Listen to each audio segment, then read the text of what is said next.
भारत के इतिहास की बात और चाणक्य का जिक्र ना हो, ऐसा कैसे हो सकता है। कौन ऐसा है जो चाणक्य को नहीं जानता।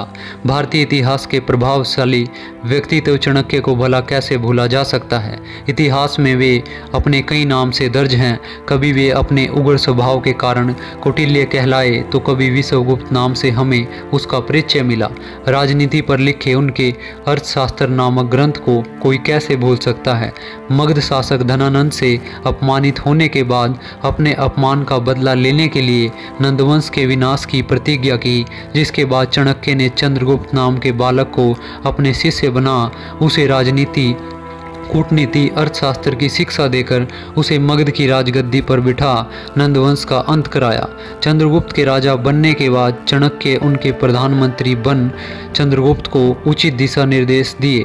चंद्रगुप्त ने अखंड भारत की नींव रखी और अपने राज्य का विस्तार दूर दूर तक किया। चंद्रगुप्त मौर्य का झुकाव जैन धर्म की ओर था। अपने अंतिम समय में वे अपने पुत्र बिंदुसार को राजपाट सौंपकर जैनाचार्य भद्रभाव से भिक्षा लेकर उनके साथ श्रवण बेलगोला चले गए, जहां उन्होंने 297 ईसा पूर्व अपने प्राण त्याग दिए।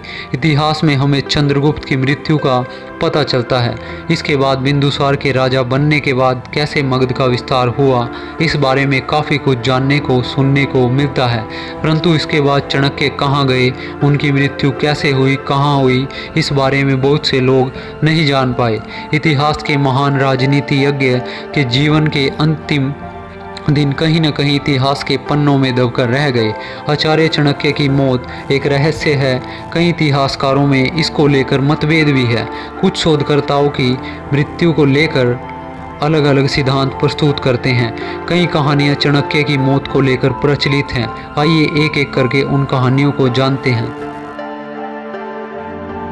चंद्रगुप्त मौर्य चाणक्य के बहुत प्रिय शिष्य थे। अपने प्रिय शिष्य चंद्रगुप्त के प्रति चाणक्य का केवल विश्वास ही नहीं बल्कि स्नेह भी था। पर विचलित करने वाली बात यह है कि चाणक्य इसी स्नेह के खातिर चंद्रगुप्त मौर्य को भोजन में जहर मिलाते थे। क्यों मिलाते थे चाणक्य चंद्रगुप्त मौर्य के खाने में जहर? क्योंकि मौर्य साम्राज्य का विस्तार काफ़ी दूर दूर तक हो रहा था। इसी कारण चंद्रगुप्त के कई दुश्मन भी पैदा हो रहे थे। चंद्रगुप्त पर कभी भी विष का प्रयोग हो सकता है, इस खतरे को चाणक्य जानते थे। इसलिए कभी भी चंद्रगुप्त पर विष का प्रयोग हो तो उन पर विष का असर न हो, जहर को प्रतिरोध करने की क्षमता बनाए रखने के लिए चंद्रगुप्त के भोजन में हर दिन थोड़ा थोड़ा जहर मिलाया जाता था। लेकिन दुर्भाग्यवश एक दिन रानी दुर्धरा ने चंद्रगुप्त के लिए बनाए गए भोजन को खा लिया। उस वक्त वह गर्भवती थी और जल्द ही 1 सप्ताह में बालक को जन्म देने वाली थी। जहर मिला भोजन खाने की वजह से रानी को वेदनाएं होने लगी और वे चिल्लाने लगी। चाणक्य दूसरे कक्ष में थे। वे भागते हुए आए और परिस्थितियों को जाना। चाणक्य के मन में विचार आया, चाहे कुछ भी हो जाए, चंद्रगुप्त का वंश रहना चाहिए। इस उद्देश्य से चाणक्य ने देर न करते हुए शिशु को उसके माता के पेट को काट कर निकाल लिया। शिशु तो बच गया, लेकिन रानी की मृत्यु हो गई। यही शिशु बाद में मौर्य साम्राज्य का दूसरा शासक बना, जिसका नाम हुआ बिंदुसार। चंद्रगुप्त की मृत्यु के पश्चात बिंदुसार ही राजगद्दी पर बैठा। चाणक्य को ठीक वैसा ही सम्मान दरबार में प्राप्त होता था जैसा चंद्रगुप्त मौर्य के दरबार में उन्हें मिलता था। परंतु एक दिन जब बिंदुसार को यह पता चला कि उसकी मां की मृत्यु का कारण कोई और नहीं बल्कि आचार्य चाणक्य ही हैं, तो बिंदुसार चाणक्य पर क्रोधित हुए। इस बात को अपना अपमान मानते हुए चाणक्य ने राजदरबार छोड़ने का फैसला किया और जंगल में एक कुटी बनाकर रहने लगे थे। इसके बाद इतिहास में 2 बातें प्रचलित हैं।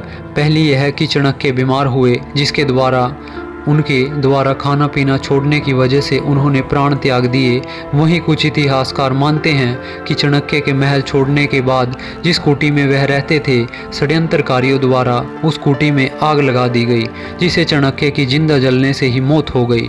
चाणक्य की मृत्यु को लेकर अलग अलग इतिहासकारों का अलग अलग मत है, परंतु अभी तक किसी एक सटीक निष्कर्ष पर नहीं पहुंचा गया है। तो दोस्तों, ये था हमारा आज का हिस्टोरिकल किस्सा। आपको कैसा लगा हमें कमेंट करके बताइए और ऐसी ही इतिहास से जुड़ी रोचक जानकारियों से जुड़े रहने के लिए हमारे चैनल को सब्सक्राइब कर लीजिए। शुक्रिया।